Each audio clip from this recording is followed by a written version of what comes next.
There is a little cottage right on the water in Maryland called Cottage 506. It's a rustic place with a wood fire stove, a couple of small beds, and a small sitting area for breakfast. And then outside the cottage on the porch, you have this amazing view of the water.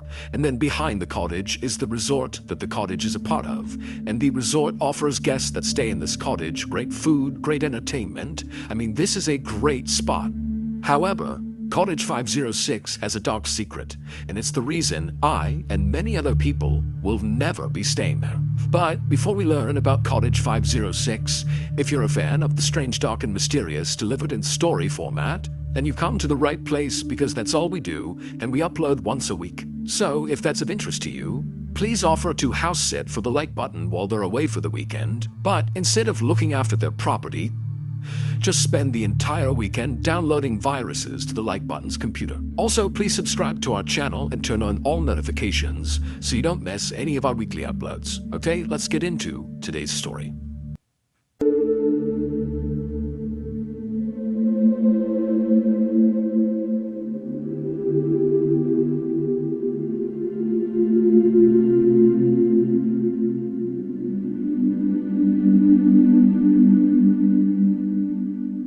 A little afternoon on Valentine's Day 1998, a married couple named Steve and Kim Rico held hands as they walked towards their car. They had just dropped their 8-year-old daughter off at a neighbor's house in the suburban neighborhood in Maryland where they lived.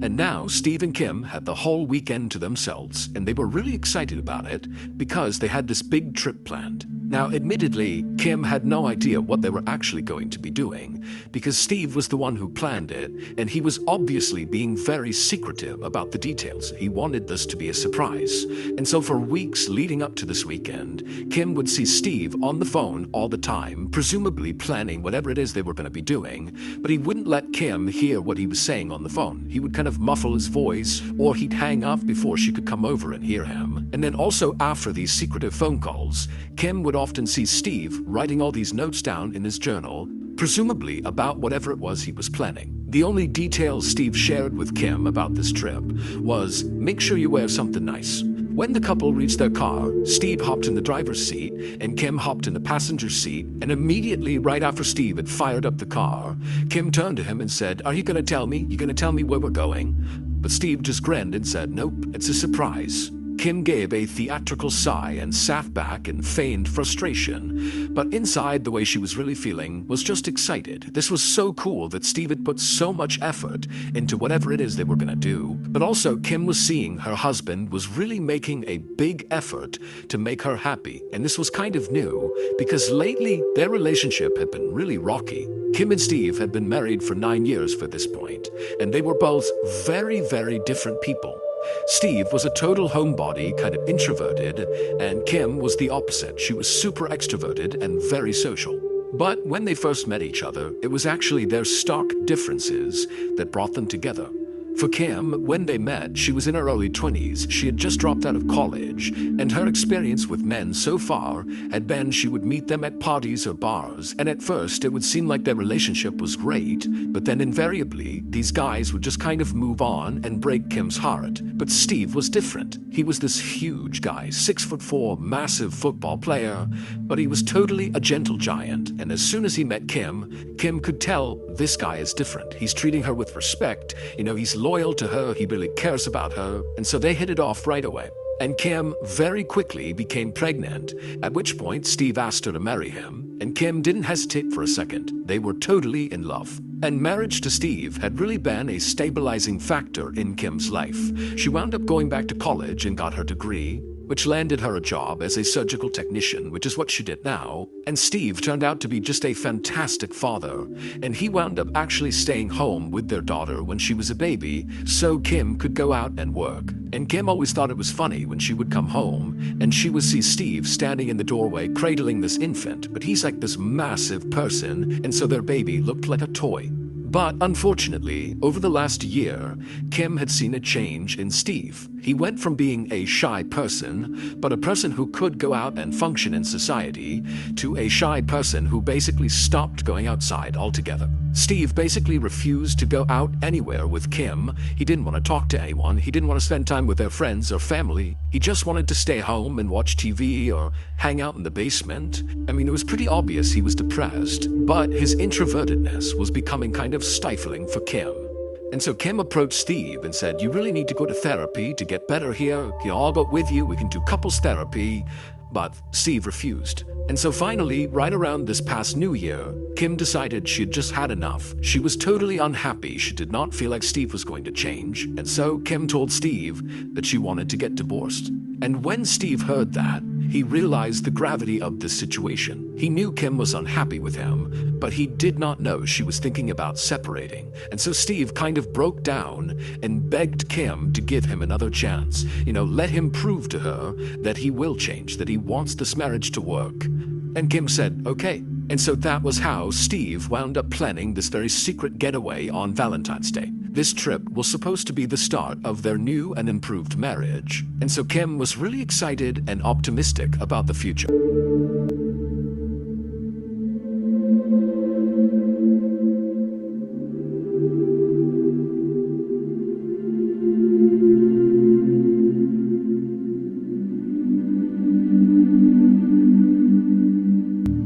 After driving for about an hour and a half, Steve pulled off the highway and began following signs towards the Eastern Shore, which is a waterfront area of Maryland that's very beautiful, that was located about 70 miles away from Steve and Kim's home. After driving for a few minutes, Steve pulled into the parking lot of the Harbour Town Golf Resort, and as soon as he pulled into a spot and turned off the car, he clapped his hands and turned to Kim and said, "Okay, we're here." And Kim looked from her husband out to all the perfectly manicured grounds of the beautiful resort, and she smiled and leapt out of the car excitedly. Kim and Steve took each other's hands and marched inside to check in, and as they were checking in, the person behind the desk gave them glasses of champagne, and then after handing Kim and Steve their key cards, the receptionist told them that their cottage where they were staying was like the nicest property at the resort. Kim and Steve were totally pumped. They took their champagne and their room keys, they walked back to their car, and then drove a little ways deeper into the resort to their cottage. It was cottage 506 and looked out over the water, and when they went inside, Kim was totally wowed. It was this rustic suite with a wood fire stove in the middle and 2 queen-size beds and a little coffee table area for breakfast over here. It was perfect. And then when Kim actually walked into this cottage, she noticed there was a card sitting on a table, and it looked like a wedding invitation. Kim was confused and looked over at Steve, and Steve just smiled and said, "Go, check it out." And so Kim walked over and she grabbed the note, and she began reading it, and as she did, she began to smile. The card really was a wedding invitation, albeit it was for a fake wedding, because it would turn out this was not just a random overnight that Steve had planned for both of them. Instead, he had purchased a romantic getaway package, which included this amazing cottage, but also a professional dinner theater performance that would be held on the resort grounds. Kim read the description of the dinner theater show on this invitation. It was a murder mystery called The Bride Who Cried, where the actors in the show would put on a whole fake wedding, and then at the end of the wedding, somebody would get killed, and the audience would need to figure out who did it. For an extrovert like Kim, an activity like this was perfect, and so Kim felt totally touched that clearly Steve had heard her,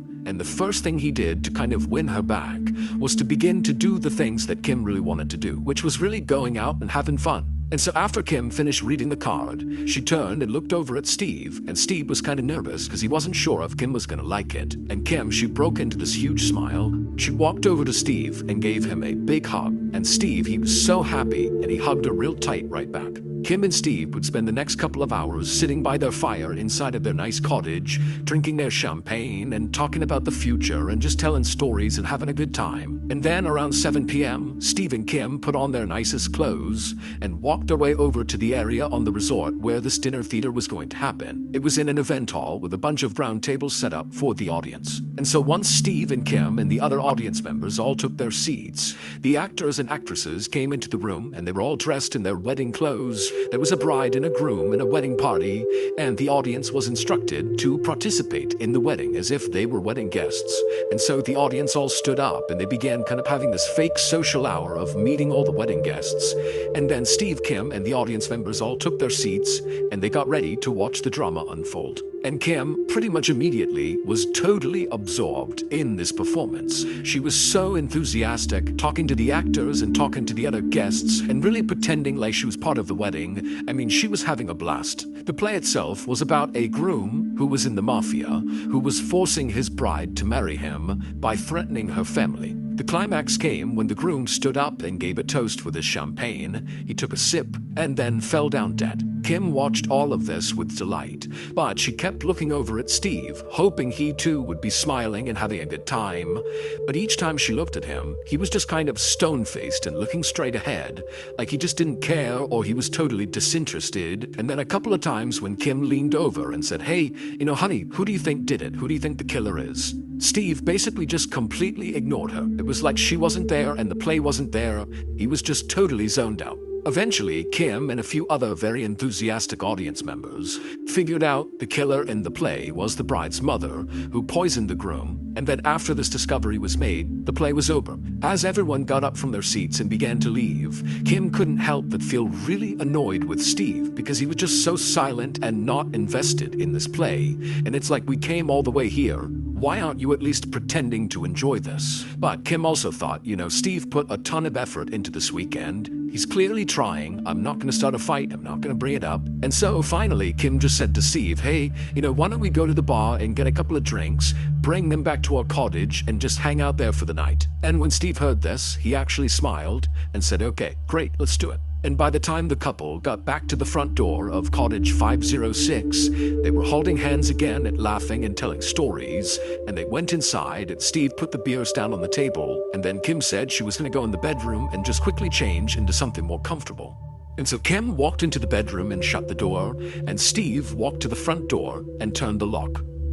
3 hours later, a man named Philip Parker, who was staying at the resort with his family, heard a commotion in the lobby, and he heard people saying there might be a fire at Cottage 506, and there could be somebody still inside. Philip immediately turned to his cousin who was with him, and the two of them bolted outside and just started running towards Cottage 506. And as soon as they got to a place where they could see the cottage from a distance, they could see black, oily smoke pouring out of the windows. When they got up to the burning cottage, Philip ran to the front door, but it was locked. He couldn't get inside. He screamed to see if anybody was in there, but there was no answer. And so Philip and the cousin ran around to the back of the cottage where there was a glass sliding door, and Philip, he tried the handle, but it was locked. At this point, the cousin said he was going to run back to the resort and get a fire extinguisher, and after the cousin ran off, Philip turned back towards the sliding glass door and realized it actually opened on both ends, and he had only checked one side and found that side to be locked. But on the other side, which he was now noticing, it was obviously unlocked because it was open just barely. And so Philip immediately opened it up and all the smoke began coming out.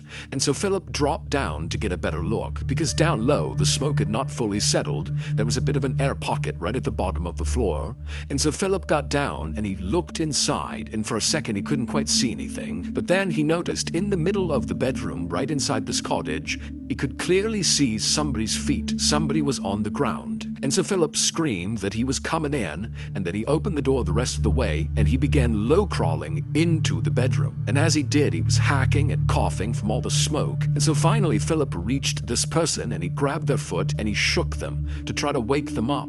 But they weren't moving. But the fire was getting bigger and stronger. The smoke was getting thicker. Philip was really starting to panic and was worried that he too would get trapped in here.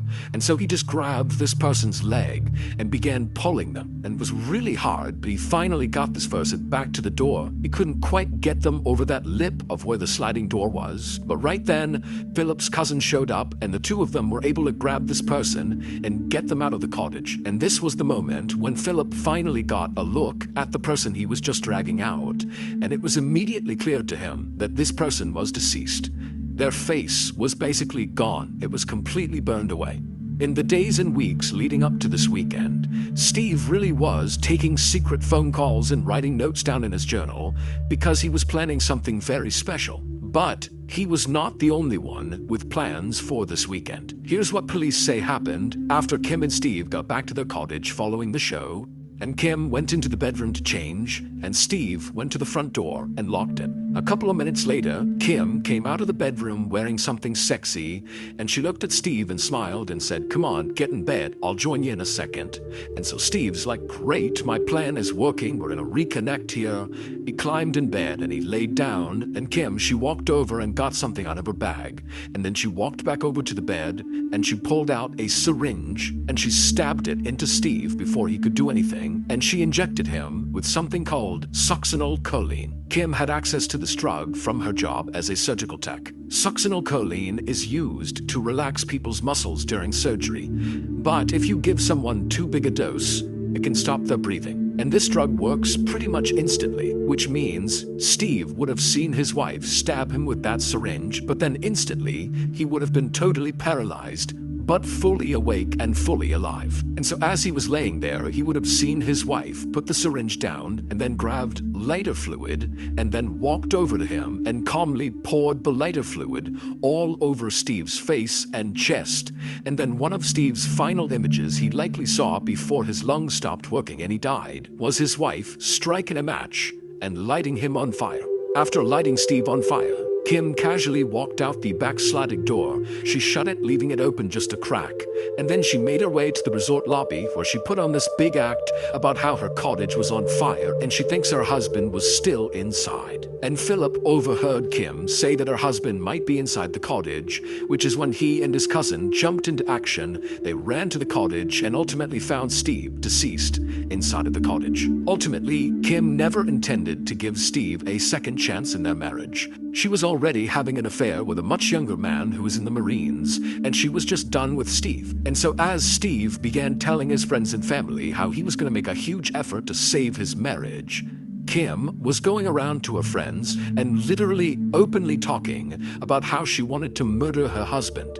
But nobody took her seriously. They thought she was just kind of venting and being kind of dramatic. But as soon as the news broke that Steve had died in this fire and Kim had not, people rushed to the police to tell them. Pretty sure Kim had something to do with this. Kim was convicted of her husband's murder, and she was sentenced to life in prison. It would turn out the primary reason why Steve was so secretive before going on this trip was he really wanted it to be this unbelievably special, romantic, kind of like recreation of the couple's first date.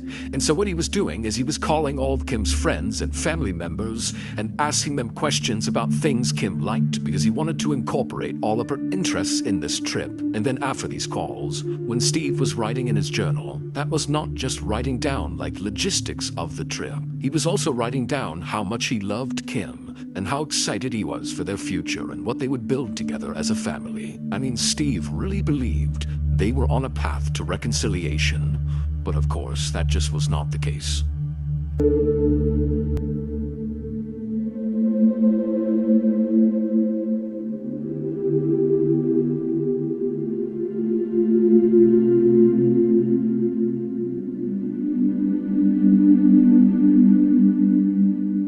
As the last word fades into silence, the darkness seems to linger a little longer. You look around, but everything seems normal. Or is it? The chill on the air remains, creeping into the corners of your mind, whispering a warning. What if the story isn't truly over? What if the shadows are waiting for you to turn off the lights, to close your eyes, and then they'll reach out to you?